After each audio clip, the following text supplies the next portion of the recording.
right, welcome back to another episode of The Pursuit of Everything. I'm joined today by my sister Cozi, who also works with me. She's crabby. She just came off the kitchen. Tired. Crabbier than normal. Yeah. Yeah. And our friend Courtney's here to interview. So Ask some questions. let's get started. Talk a little bit about the real estate market and kind of what's going on in Billings. Yeah. Around the state. So first, just to kind of start it off, like you said, you guys are brother and sister. Yes. Both real estate agents. Yep. Part of Infinity Homes. Yeah. I've been selling real estate for over 20 years. Sick. And how long have you been doing it? Probably about 10. Okay.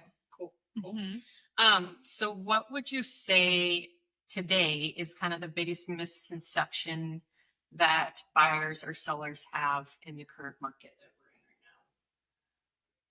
now? I think the biggest misconception is that rates are going to come back down to that 2-3%. We're never going to see that again. So the rates where they're at right now are kind of the status quo. Maybe I would say that's probably the biggest misconception, unless you have like. Right. No, historically, 6.5 is a low interest rate. You know, when I first bought my first house 25 years ago, the rate was 6.5, and they said it's now we're going to get lower than this. And I geek out on the economics part of it and what controls the interest rate and stuff and everything like that. And I think if we see interest rates get back to the 5s, I think that is good for a healthy economy. I think that drives everything, keeps people working, keeps people buying. So maybe the biggest misconception that I'm seeing right now is that buyers think it's a complete buyer's market, where in Montana, we've got such a low inventory of houses. Like Cozi said, people are in their houses at 3% interest, and those people just aren't selling. Right. And for good reason, they shouldn't be selling. So I think that the lowball offers, the buyers thinking that they can come and lowball, is probably the biggest misconception, because a good market in Billings is like 800 to 1,000 houses on the market at any time, because we've got 120,000 people there, and we're sitting at like 400 to 500 houses on the market at any time. It made me think of another misconception, which is that the market's going to crash, right? Like, I had someone 3-4 years ago being like, well, I'm just going to wait for the market to crash. Well, he's still waiting and still renting, right? So that's money he's just throwing away because he's giving someone else equity. And the thing about Montana is we always feel any real estate trends last. Everything moves a little slower here. So like right now you are seeing Phoenix and Vegas in almost a recession, because the housing market went up so fast, and now it's coming down just as fast. But even like in 06 or 08, when markets were crashing, Billings just stayed level. We didn't lose any equity, we didn't gain any equity, but we stayed level, where other markets lost a ton of appreciation in their homes. Where Montana's really, because we stay pretty even. I also did just see in a real estate group that I'm part of, like on social media, that East Coast right now is multiple offers. They're already like Levi said, it always kind of hits us later. It starts on the coast always first, right? So if they're seeing multiple offers, it'll come to us. Which is kind of good for us, because we can kind of watch the trends and see what's happening in bigger markets and prepare for when that get ready for it to happen here. Just like everything else, it's like music, stuff, clothes, right? You're like, oh, I just started buying these haircuts, certain type of socks, and now they're almost all out of style. Yeah. I guess that kind of leads into the next question of, would you say it's more buyers, sellers market? In Billings right now, it's pretty even. Like, a buyer can come in and negotiate and ask for some stuff on home inspection and that kind of thing. We are seeing like longer days on market. Like, a couple of years ago, it was like the average was probably like 3 days on market, to where now our average is 30, which is more of a even market number. So, houses are sitting on the market for longer. People can negotiate, but it's still not But, right, like Levi said, we just don't have the inventory. Yeah. We bought our house in 22. Mhm. And so we have that like 3% interest rate. And we're to the point now where we would love to move. And Well, because how many kids have you had since then, right? And we're feeling like You're probably bursting at the get seams. bigger, but we're like, it's really hard to wrap your mind around giving up a 3% interest rate for double that. Mhm. Because you're like, we could get the same house and probably be paying more on it. Absolutely. Absolutely. Yeah. Even with the equity that you have. Yeah. So it is tough. But family dynamics change. And that's the best part about real estate, people's family grows. The greatest thing for our industry is divorce. I was just like, he's not going to say that out loud. I'll say it out loud. Yeah. So, honestly, change. yeah, right? Like your family grows, people get divorced, people pass away. It's right. Things happen. People have to sell and move. Yeah. So, choice. Mhm. Yeah. So what are some tools or things you're doing to help clients with the high interest rates? It's honestly just about educating, right? Like the average person, we do this every day. So of course we like pay attention to what's going on. And I can tell you until I'm blue in the face, hey, buy a house now. Because let's say you buy at a higher interest rate, rates come down in 6 months, refinance. But when rates come down, like Levi said, when they come down to 5%, the market's gonna pop. It's gonna be mayhem. You're gonna be multiple offers, paying over asking price, to where right now you can negotiate and you can ask for stuff on home inspections and that type of thing. So get in now, refi. To Cozi's point, you're getting a much better price at the house right now than you will in 6 to 9 months. Yeah. And then you can always refi and get that lower rate, where you can't refi the price of the home that you're getting. Okay. So we're doing rate buy downs. We're doing there's lots of different options for people. And again, it goes into that negotiation factor, right? Like, so you can go in and you can ask for a seller to help pay for an interest rate buy down. To where explain to me like an interest rate buy down. So For the layperson. yeah, absolutely. So actually what's funny is when the interest rates first shot up, everybody kind of started doing them, and they were doing like a 2-1 buy down. So that one would like buy down your interest rate 2 points for the first year, 1 point for the second year. And then by year 3, it goes up to the original rate that it was at. Under the impression rates were going to come back down. And they didn't, because now we have people that are like, hey, my rate's up. I got to sell. Right? So kind of the same thing. My family grew. We're in this house that we don't fit into. And now we're at a 7% interest rate because they were higher at that time than they are now. So basically what a rate buy down is the seller has to pay it. So you can go in and say it's a $500,000 house, and you can say, hey, like we'll pay $500,000, but I need $20,000 from the seller to buy down my interest rate. So they're essentially prepaying your interest up front. Right? So they buy that rate down. Now a lot of them are permanent buy downs because who knows when rates are going to come down. Yeah. Right? But so let's say they buy your interest rate from a 6.5 to a 5.5. Yeah. That's cool. So, right. So instead of like you negotiating on the purchase price, you're negotiating on the rate, which is giving you a more comfortable payment. Okay. Yeah, that's awesome. Because a lot of people are, instead of buying for the price of the house, they're buying it almost like a car. Like they're talking about the payments of what they can afford rather than negotiating, getting the best price of the house. Yeah. And which is not the correct way to do it. Yeah. We don't advise our clients to do that. Well, you think even as a home buyer, when you're going in to see like what you pre-qualify for, most people qualify for way more than what they think or what they're comfortable with. Yes. Mhm. Yeah. I'm like, when we went in to qualify for a house, we're like, you're going to trust us with that much money? Yeah. I'm like, Yeah. how would you even make payments on it? Well, and that's the right way to, we're comfortable paying X amount, even though we're pre-qualified for $1 million. Yes. We only want to spend, $650,000. Yeah. That's the correct way. But the the car purchase type, where like, oh, we can afford, we can we can do $1,800 a month, when really they should be spending 13. Yes. So Yeah. that's the dichotomy of it, where you have to be fiscally responsible, which we can advise our clients.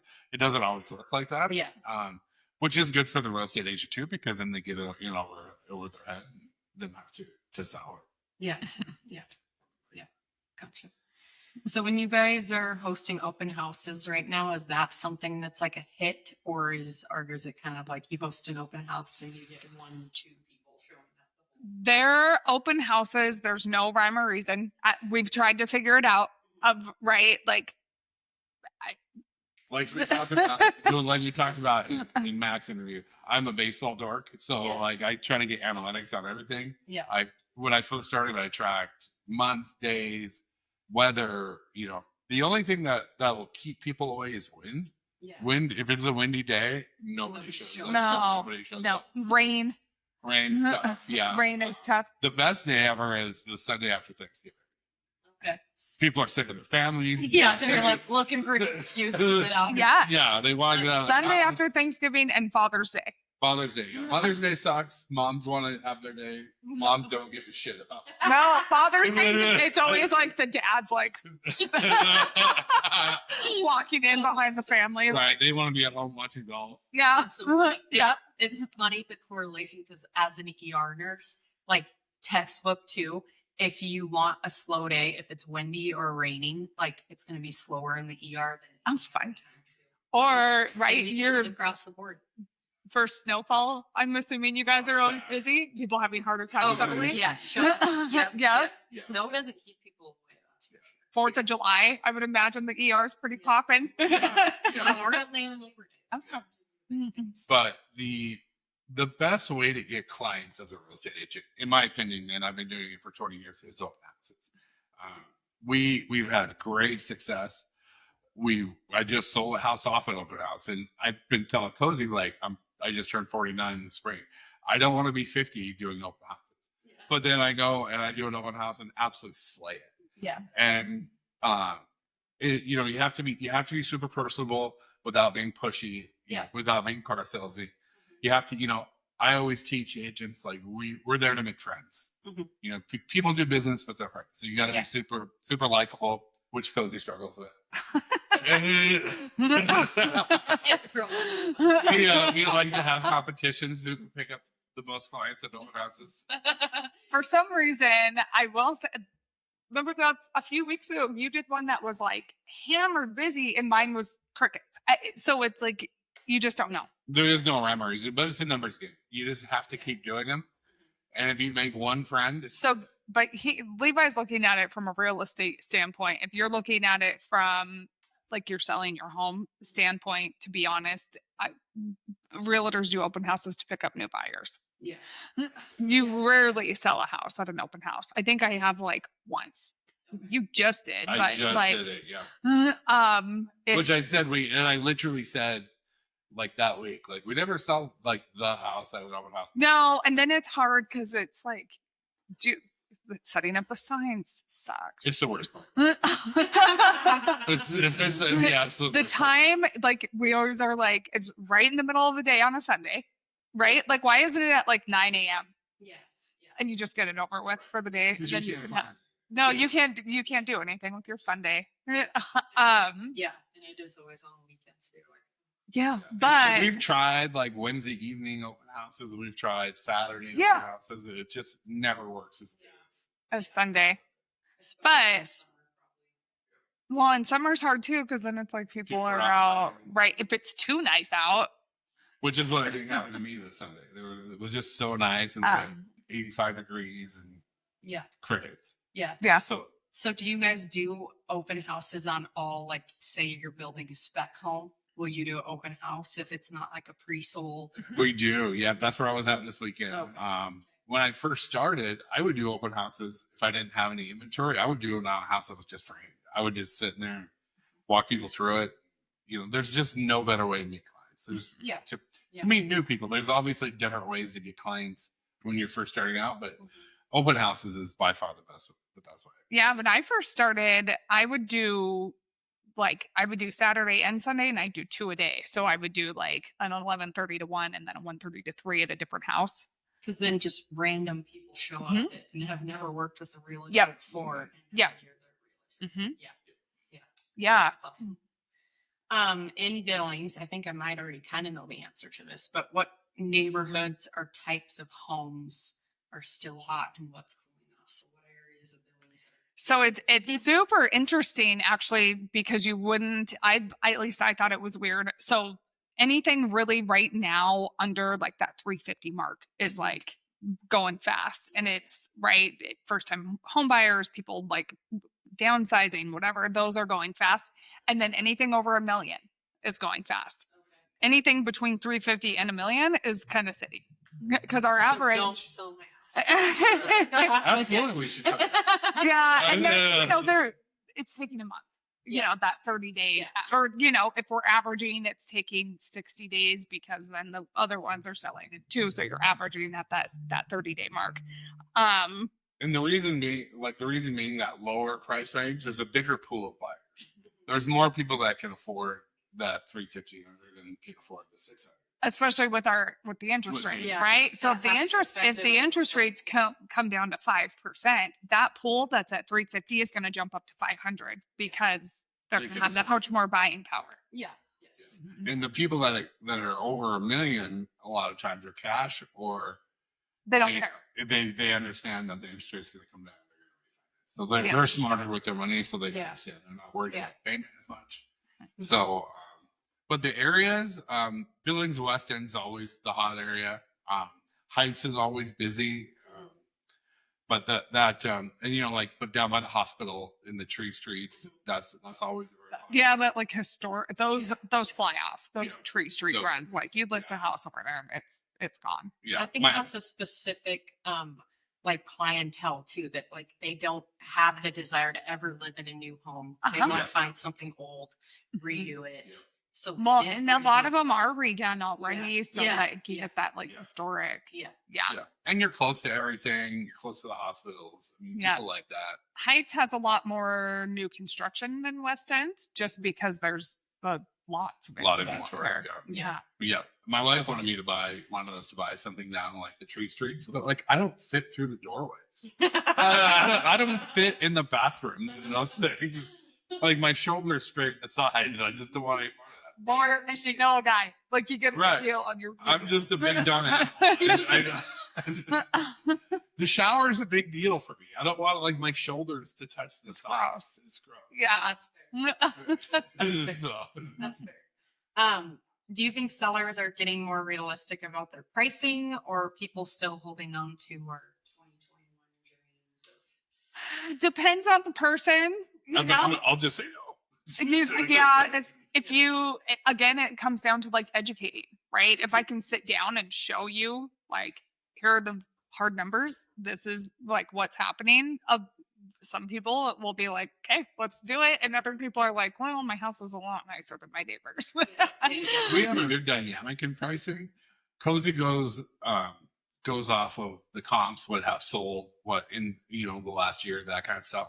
And I learned, and just kind of from being a seller all the time, that I go on what my competition is. If your house is on the market and then there's a house 2 doors down that's comparable, like I go against my competition. Yeah. Right? Either you want to figure out what the pros are of your house compared to the house next door, or pricing. You want to be underpriced a little bit. Because if they're going to look at one, they're going to look at the other one, right? If they're, Yeah. yeah. Yeah. So when we price stuff, it's a good dynamic, because we kind of average them in between and figure out the best price to list someone's house. And a lot of times sellers, they want to maximize their return. So we will put a price on that's probably too high for what's tolerable in the area. But we have a 10 days or a 10 showing rule. If your house is at 10 showings, or it's been on the market 10 days and you don't have an offer, then we'll roll price. That's kind of our rule of thumb. Yeah, and then there's also a risk with doing that, right? So that's kind of the conversation we have before pricing someone's house. Like, we can overprice a little bit, right? Like, I'm telling you, this is what your neighbor just sold for, or this is what your neighbor's on the market for, and you want to price 10,000 higher. If you have to come down on your price, you're sitting on the market longer, someone's going to come in and offer less. I would, right? If I saw a house sitting on the market, I'm going to go in and offer lower because then I think you're getting desperate. There's actually statistics like the longer your house sits on the market, the lower your final sales price. Uh-huh. Which makes sense. Mhm. Yeah. And there's no perfect rhyme or reason to it. It's just Well, and then it's, if I'm operating on a house for someone, like, I'm a shark, other realtors are sharks, right? Like, Yeah. we're like, I'm like, oh, you've been on the market for 2 months and you just dropped your price, like, blood in the water. Yeah. I'm going to come lowball. Yeah. Mm. Yeah. Yeah. Which is, I should do. and that's why you Real hire. person. Yeah. That's why you hire an experienced real estate agent Yes. because you want to get the best price. Yeah. Yeah. How are first time home buyers navigating the market? I know we kind of touched on that a little bit, and you kind of mentioned a lot about just education and guidance and hiring a realtor. Right. Like, not trying to do it by yourself. It's Right. so much harder to be a first time home buyer now than it was 10, 15 years ago. Just the prices are getting so high. They're, the wages aren't escalating as fast as the prices of the homes. And then the prices of the homes aren't coming down, which is fantastic for the seller, right? Because we don't have the inventory. It's interesting. And then- Finish your thought. Yeah, and then investors are coming in and buying these lower end houses. So it's a really tough time for first time home buyers. I mean, for kids that are, in their early 20s trying to buy a house, it's really hard to get that income level. So the key obviously is to know your market, get into a house, get into them right away when they're listed, get that agent in there to do the best job for you.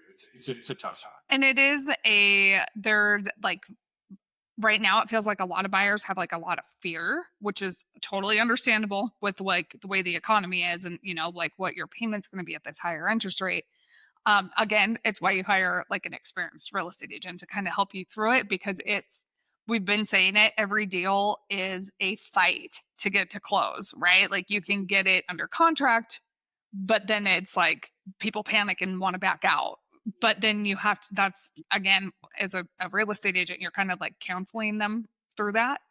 I like just had it happen this weekend, offered on a house, we sent a counter and they had already backed out overnight. And but then I'm having to tell the seller, like, hey, if they were already skittish, they would have backed out at some point anyway. At least it happened now. Yep. Every first time home buyer has a parent that's an expert Yeah.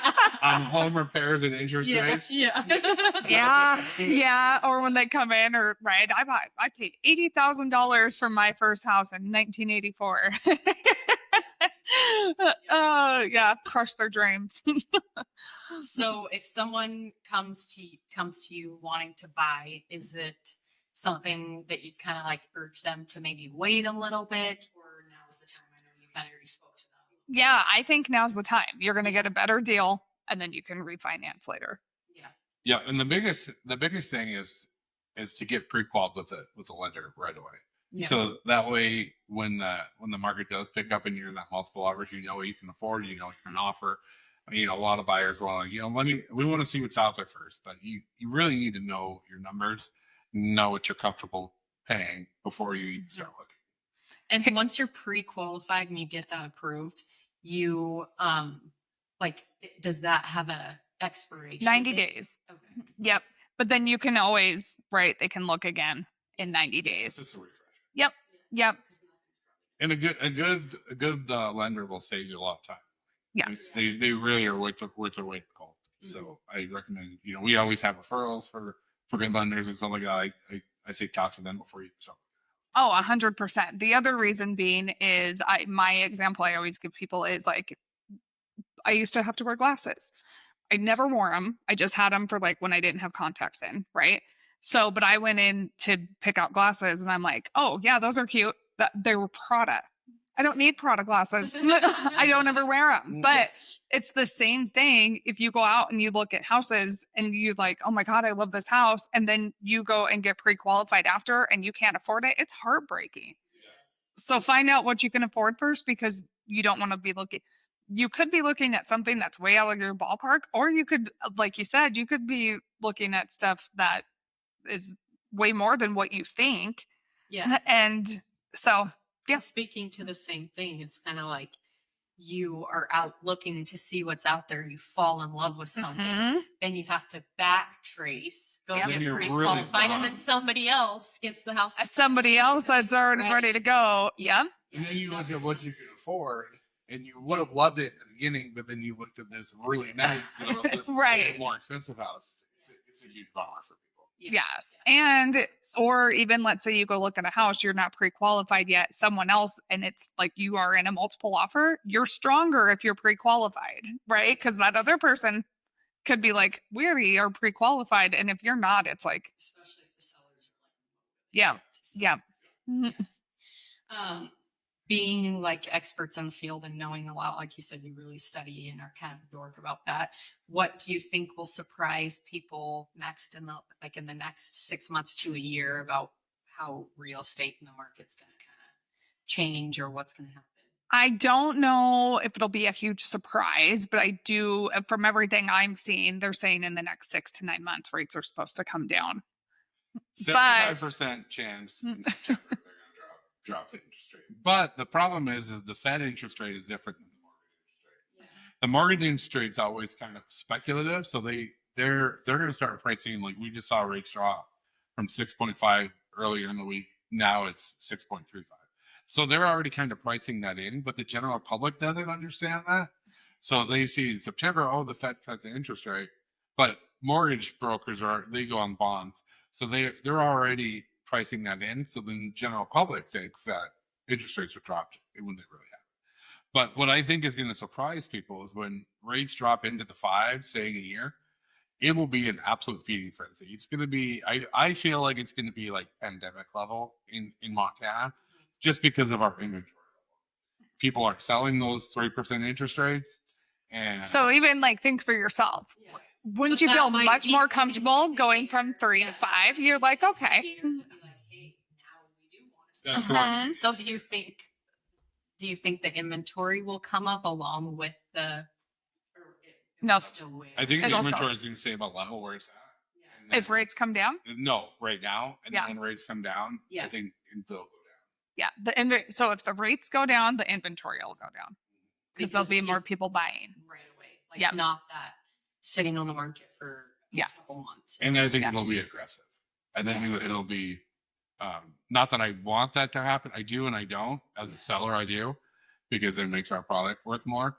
But I don't because it's such a high stress level. But then with that comes, then the commodities go up. So then lumber goes up. Your plumbing fixtures go up. Like, so then your prices are really going to spike. So I think how aggressive it's going to be, it's going to surprise people. Yeah. Yeah, that makes sense. What makes a great agent right now, and what are the pros to doing things, or something you do differently? Doing things differently. I don't know. You start. I think what makes a great agent is consistency. Every agent can sell houses when the market's great. The ones that are out doing open houses every weekend, meeting your clients, it's the compound effect of doing the little things right that make a good agent. Knowing, staying up on what's on the market, the current state of the market. We have so many part-time agents that, watch HGTV and $1 million listing that think that I did. Yeah. And I did just see that the National Association of Realtor members dropped off like 25% already. So that's kind of it too. When the market's super hot, there was like so many people getting into real estate. They're like, And then, yeah, and then you can tell that it has, but yeah, 25% NAR said it had dropped we've off. got like between 13 and 1,500 agents in Billings, and 10% of the agents do all the business. It's always like that. Yeah, and I agree. It's because just like the gym, right? You have to go consistently. It's just like Right? consistency is literally the thing that drives all success. You have to keep doing the things that got you there. That's why I'm still doing open houses. That's why your follow up is so important. Everything is everybody wants to the real glamour part of it, but it's showing houses on 8 o'clock on a Wednesday night. Well, and knowing how to negotiate is big right now, right? Because right when the market was so crazy, you didn't, as a seller, you didn't have to. As a buyer, you had to come up with all these like crazy things to try to get into a house, right? But like now you have to know how to negotiate, which I think can like set people apart. And the thing especially if they're not doing it often. Right. Yeah. And the thing that we're doing different that I think is out of our comfort zone is the social media. Just because it's the new way to get in front of people. It's cheaper. When I first started, you put your name in the yellow pages. Yeah. We don't even have yellow pages anymore. Half of the people listening to this probably don't know what yellow pages are. I know. Yeah. So getting attention is the hardest part, and that's where your social media presence, being the expert, showing people that you're the expert, is kind of what we're trying to be different than everybody else right now. Cool. Do you guys feel like the market in Billings closely now that you're, building and selling houses or in different cities around the state? Do you think Montana's kind of like the same each city? Oh no, No, absolutely market's not. completely Yeah. Okay. I always tell people like Billings is kind of like the moderate place. Yeah. Everyone's kind of, I would almost say, normal. You go to Helena, all the everyone's in flannel. Everybody, every dude's got a beard. All the women kind of dress the same. Then you go to Bozeman, and it's like everybody's selling sunset. Yeah. And they're in heels, Yeah. and they think that they're on reality TV. So, but market wise, Billings is pretty even, right? Like even sellers market, all the markets are pretty like Bozeman's sellers. a little more. Yeah. What's nice about Billings is we never really crash because we have jobs, right? We have refineries and hospitals and whatever. So we always stay kind of even. Bozeman is, yes, definitely a little bit more of a seller's market right now. It's also shocking to me, even in Bozeman, the pricing difference. To me, it's still crazy. I'm always like, right, we're $250,000 more on the same house that we're building in Billings. and it doesn't even phase the people. Is the funny part? They're just like, okay. It's tough. I don't know how like nurses and because nurses don't get paid that much more in Bozeman than Billings. So I don't know how anybody affords. And you were for a while, a couple years ago, hearing about that, right? About how like the locals, especially in Bozeman, couldn't afford to live there anymore. And now you're not really hearing it anymore. It's almost like people got used to it. And then Helena is kind of like right in the middle of, as far as pricing. And yeah, Helena just like chugs along is how like for Pretty our steady. sales in Helena are pretty steady. Yeah, it's definitely interesting just to like see the difference though. I keep joking with people because like the big thing in Bozeman right now that I keep hearing is being like generational. And like, We're third generation Montana. like Gallatin, but a lot of them are like Gallatin Valley generational. Like it's a really big thing to be generational there. And but I was like, well, I mean I'm generational Montana as well, but like Eastern Montana, which I feel like gives us even more cred. Oh yeah, more street cred. If you've lived through a Sydney, Montana winter. And I feel like maybe it should be a rule. People moving into Montana, they have to like spend a year in Eastern Montana before they're allowed in the pretty part. So, the trail. The trail. You got to be up on the highline. Yeah.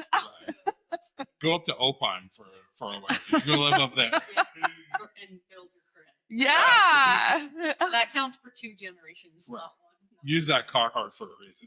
Well, I just yesterday was on a flight from Seattle here, and the guy next to me was coming here to see if he wants to move here, and he asked me like, "How cold does it get?" And I said, "Well, it'll get like 20 below for 2 weeks." And then I said, but we'll get over 100 for 2 weeks. And he was like, when does that happen? And I was like, right now. Like, did you? It's like, can I just stay on this plane? And just I know. August. August. I was like, did you not look at the weather before you booked a flight? buy some shorts. I was like, it's 90 degrees in Billings right now. Yeah. Yes.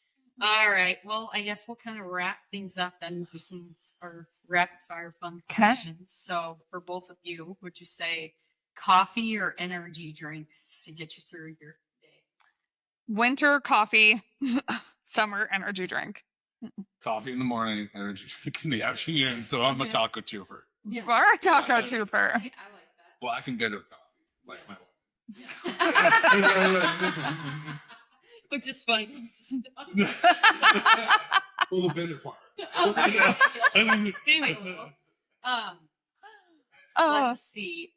What is like one tool or app that you feel like you can't live without in your day-to-day life? Builder, real estate. Or maybe it's just Spotify. I don't know. yeah.